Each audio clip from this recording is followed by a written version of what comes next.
TNPSC போட்டித் தேர்வு மாணவர்கள் அனைவருக்கும் மனமார்ந்த வாழ்த்துக்களும் பாராட்டுகளும். நாம் இந்த வகுப்பில் குழந்தை தொழிலாளர்கள் முறையை தடுப்பதற்கான வழிமுறைகள் என்னென்ன என்பதை பற்றி விரிவாக பார்க்கலாம். நண்பர்களே, நாம் சமீப காலமாக, அதாவது சில நாட்களாக, குரூப் 2 மற்றும் 2A மெயின்ஸ் தேர்வுக்கு இரண்டுக்கும் பயன்படக்கூடிய வகையில் ஒருங்கிணைந்த தலைப்புகளை பற்றி பார்த்து வருகிறோம். அதன் அடிப்படையில் இன்று குழந்தை தொழிலாளர்கள் முறையை தடுப்பதற்கான வழிமுறைகள் என்பதை பற்றி பார்க்கலாம். நண்பர்களே, ஏற்கனவே சென்ற வகுப்புகளை பார்க்காதவர்கள் நம்முடைய யூடியூப் சேனலிலும் டெலகிராம் சேனலிலும் பதிவேற்றம் செய்யப்பட்டுள்ளது, பாருங்கள் நண்பர்களே. அதுபோக உங்களுக்கு பயனுள்ள வகையில் PDF ஃபைல்களும் டெலகிராம் சேனலில் பதிவேற்றம் செய்யப்படுகிறது, அதையும் பார்த்து பயன்பெறுங்கள். சமூக பொருளாதார பிரச்சனைகள் என்ற தலைப்பில் முதல் தலைப்பாக வறுமை என்பதை பற்றி பார்த்திருந்தோம். அதற்கடுத்து குழந்தை தொழிலாளர் என்ற தலைப்பை பார்த்து வருகிறோம். நண்பர்களே, இது சென்ற வகுப்பினுடைய தொடர்ச்சி.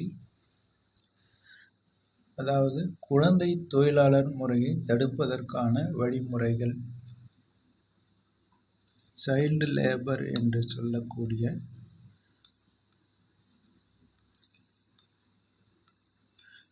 குழந்தை தொழிலாளர்கள் என்ற தலைப்பை பற்றி பார்த்து வருகிறோம்.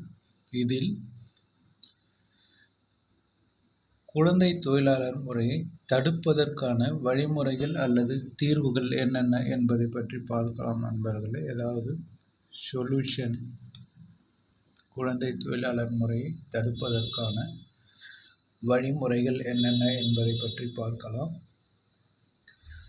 முதலில் குழந்தை தொழிலாளர் முறையை தடுப்பதற்கான வழிமுறைகள் ஆனது சில பிரிவாக பிரிக்கப்படுகிறது. அதாவது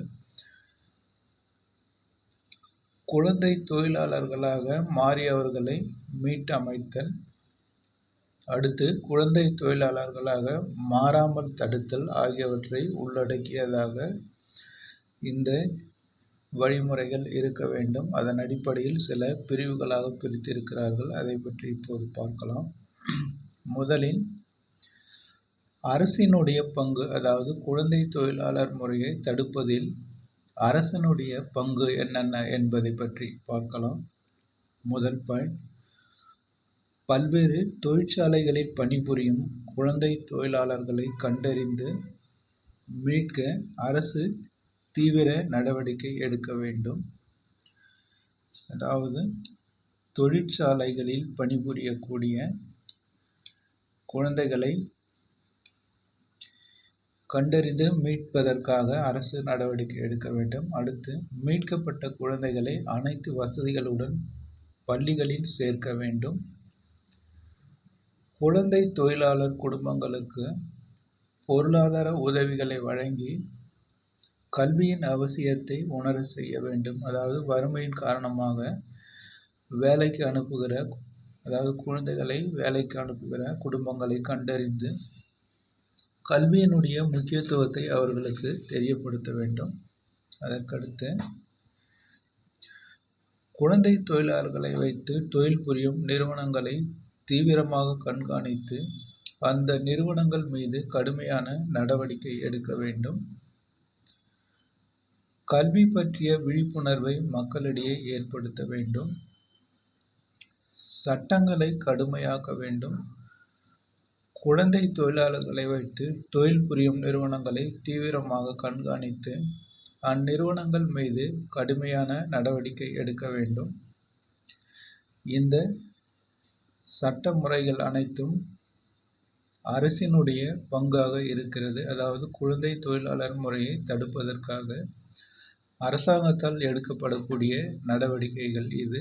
அதற்கடுத்து, தன்னார்வ தொண்டு நிறுவனங்கள், அதாவது NGOக்கள் என்று சொல்லக்கூடிய தன்னார்வ தொண்டு நிறுவனங்கள் குழந்தை தொழிலாளர் முறையை தடுப்பதில் எவ்வாறு உதவுகிறது என்பதை பார்க்கலாம். தன்னார்வ தொண்டு நிறுவனங்கள் குழந்தை தொழிலாளர்கள் பற்றி கணக்கு எடுத்தல், குழந்தை தொழிலாளர்களின் பெற்றோர்களுக்கு போதிய அறிவுரைகளை வழங்குதல், குழந்தை தொழிலாளர்கள் பிரச்சினை குறித்து மக்களுக்கு விழிப்புணர்வு ஏற்படுத்துதல் மற்றும் பிரச்சாரம் செய்தல் போன்ற பணிகளை மேற்கொள்ளலாம். அதற்கடுத்து தன்னார்வ தொண்டு நிறுவனங்கள் கல்வி பற்றிய திட்டங்களை மக்களிடம் நேரடியாக சந்தித்து விளக்கலாம். மேலும் குழந்தைகள் தொடர்ந்து கல்வி பெறுவதையும் கண்காணிக்கலாம். இந்த செயல் திட்டங்களை தன்னார்வ தொண்டு நிறுவனங்கள் மேற்கொள்ளலாம். அதாவது குழந்தை தொழிலாளர்கள் முறையை தடுப்பதில் தன்னார்வ தொண்டு நிறுவனங்கள் இத்தகையான வழிமுறைகளை பின்பற்றலாம். அதற்கடுத்து கிராம பஞ்சாயத்துகளின் பங்கு, அதாவது 3வது வில்லேஜ் பஞ்சாயத்து என்று சொல்லக்கூடிய கிராம பஞ்சாயத்தினுடைய பங்கு. வறுமையின் காரணமாக பெற்றோர்கள் குழந்தைகளை வேலைக்கு அனுப்புவதை தடுக்க கிராம நிர்வாக அலுவலர், கிராம பஞ்சாயத்து தலைவர், வார்டு உறுப்பினர்கள் அடங்கிய ஒரு கண்காணிப்பு குழுவை உருவாக்கலாம். அதாவது விஏஓ, அந்த பஞ்சாயத்தினுடைய தலைவர், அதற்கடுத்து வார்டு உறுப்பினர், இந்த 3 பேர் சேர்ந்த ஒரு குழுவானது உருவாக்கப்பட்டு கண்காணிக்கலாம். அதற்கடுத்து இக்குழு குழந்தை தொழிலாளர்களை கண்டறிந்து அந்த குடும்பங்களுக்கு அரசின் நலத்திட்டங்களில் முன்னுரிமை அளிக்க வழிவகை செய்யலாம். அந்த குடும்பங்களை கண்டறிந்து நலத்திட்ட உதவிகள் வழங்குவதற்கு வழிவகை செய்வது இந்த கிராம பஞ்சாயத்தினுடைய கடமையாக இருக்கிறது. அதற்கடுத்து மற்ற வழிமுறைகள், அதாவது அதர் ரீசன் அல்லது அதர் கைடன்ஸ் என்று சொல்லக்கூடிய மற்ற வழிமுறைகள், அதாவது குழந்தை தொழிலாளர்கள் முறையை தடுப்பதில் இதர வழிமுறைகள், அதாவது 4வது இதர வழிமுறைகள்.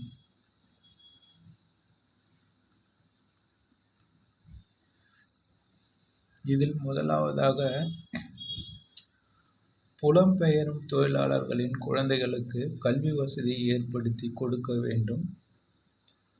அதாவது ஒரு இடத்திலிருந்து இன்னொரு இடத்திற்கு வேலை நிமித்தமாக செல்கிற குழந்தைகளுக்கு கல்வி வசதியினை ஏற்படுத்தி கொடுக்க வேண்டும். குழந்தைகள் கடத்தப்படுவதை தடுக்க வேண்டும். வறுமை ஒழிப்பு திட்டங்களை தீவிரமாக செயல்படுத்தி வறுமையை குறைக்க வேண்டும். பெற்றோர்களின் வற்புறுத்தலால் வீட்டு வேலைக்கு செல்லும் குழந்தைகளை மீட்டு விழிப்புணர்வு ஏற்படுத்த வேண்டும். பெற்றோர் அல்லது பாதுகாவலரை இழக்கும் குழந்தைகளை மீட்டு கல்வி உட்பட அனைத்து வசதிகளையும் ஏற்படுத்தி கொடுக்க வேண்டும். குழந்தை தொழிலாளர் முறையின் தாக்கங்கள் குறித்து மக்களிடையே தீவிரமான விழிப்புணர்வை ஏற்படுத்த வேண்டும். இவையெல்லாம் குழந்தை தொழிலாளர் முறையை தடுப்பதில் உள்ள இதர வழிமுறைகள் அல்லது இதர காரணங்களாகும். இந்த தலைப்பானது குரூப் 2 மெயின்ஸ் தேர்வில் கேட்கக்கூடிய தலைப்பு நண்பர்களே. அதை பற்றி தான் நாம் பார்த்து வருகிறோம். அதாவது குழந்தை தொழிலாளர் முறையை தடுப்பதற்கான வழிமுறைகள் என்னென்ன என்று கேட்பார்கள். 10 மதிப்பெண்கள் அல்லது 15 மதிப்பெண்களில் கேட்பார்கள். இந்த 2 பிரிவு தான் குரூப் 2 மெயின்ஸ் தேர்வில் இருக்கிறது. இதில் எந்த பிரிவில் கேட்டாலும் நீங்கள் எழுதுவதற்கு தயாராக இருக்க வேண்டும் நண்பர்களே. இதை 1 அல்லது 2 முறை கேட்டு இதனுடைய கருத்தை புரிந்து கொள்ளுங்கள். அதற்கடுத்து கேள்வி எப்படி கேட்டாலும் நீங்கள் சுயமாக எழுத முடியும். இது குழந்தை தொழிலாளர் என்ற தலைப்பானது முக்கியத்துவம் வாய்ந்தது நண்பர்களே. இதிலிருந்து கண்டிப்பாக கேள்விகள் வரும். ஏற்கனவே சென்ற வகுப்புகளும் முக்கியமான தலைப்புகளை தான் பார்த்திருக்கிறோம். அதையும் பார்க்காதவர்கள் பாருங்கள். அதிலிருந்தும் கேள்விகள் கேட்க வாய்ப்பு இருக்கிறது. இந்த தலைப்பும் முக்கியமான தலைப்பு. அதாவது குழந்தை தொழிலாளர் முறையை தடுப்பதற்கான வழிமுறைகள் என்னென்ன என்று பார்த்திருக்கிறோம். இது 4 துணை தலைப்புகளை பற்றி பார்த்திருக்கிறோம். அதை புரிந்து கொள்ளுங்கள். அதற்கடுத்து குழந்தைகள் துன்புறுத்தப்படுவதற்கான வகைகள் எத்தனை? அதற்கடுத்து துன்புறுத்தப்படுவதற்கான காரணங்கள், அதாவது குழந்தைகள் துன்புறுத்தப்படுவதற்கான காரணங்கள், அதனால் ஏற்படும் விளைவுகள், அதை தடுத்து பாதுகாப்பதற்கான வழிமுறைகள் போன்ற அடுத்தடுத்து சில முக்கியமான தலைப்புகள் இருக்கிறது நண்பர்களே. அதை பற்றி அடுத்த வகுப்பில் பார்க்கலாம். ஏனென்றால் அது பெரிய தலைப்பாக இருக்கிறது. இது இப்போது பார்க்கக்கூடிய தலைப்பு வேறு, அந்த தலைப்பானது சற்று வேறுபடும் நண்பர்களே. எனவே அதை அடுத்த வகுப்பில் பார்க்கலாம். இந்த வகுப்பை இந்த தலைப்போடு முடித்து கொள்ளலாம். அதாவது குழந்தை தொழிலாளர் முறையை தடுப்பதற்கான வழிமுறைகள் என்பதோடு இதை முடித்து கொள்ளலாம். அடுத்த வகுப்பில் குழந்தைகள் துன்புறுத்தப்படுதல் என்றால் என்ன, அதற்கடுத்து குழந்தை துன்புறுத்தலுக்கான வகைகள் எத்தனை, குழந்தைகள் துன்புறுத்துவதற்கான காரணங்கள் என்னென்ன, அதற்கடுத்து குழந்தை துன்புறுத்தலால் ஏற்படும் விளைவுகள் என்னென்ன என்பதை பற்றி பார்க்கலாம். அதற்கடுத்து குழந்தைகள் துன்புறுத்தலை தடுத்து பாதுகாப்பதற்கான வழிமுறைகள் என்பதை பற்றியும் பார்க்கலாம். அதற்கடுத்து குழந்தை தொழிலாளர் முறை அல்லது குழந்தை துன்புறுத்தலை தடுக்க இந்திய அரசால் எடுக்கப்பட்டுள்ள நடவடிக்கைகள் மற்றும் தமிழக அரசால் எடுக்கப்பட்டுள்ள நடவடிக்கைகள் என்ற நிறைய தலைப்புகள் இதில் இருக்கிறது நண்பர்களே. இது ஒரு பெரிய தலைப்பு. அதாவது குழந்தை தொழிலாளர் என்பது மிகப்பெரிய தலைப்பு. இதை சில வகுப்புகளாக பிரித்து நாம் பார்க்கலாம்.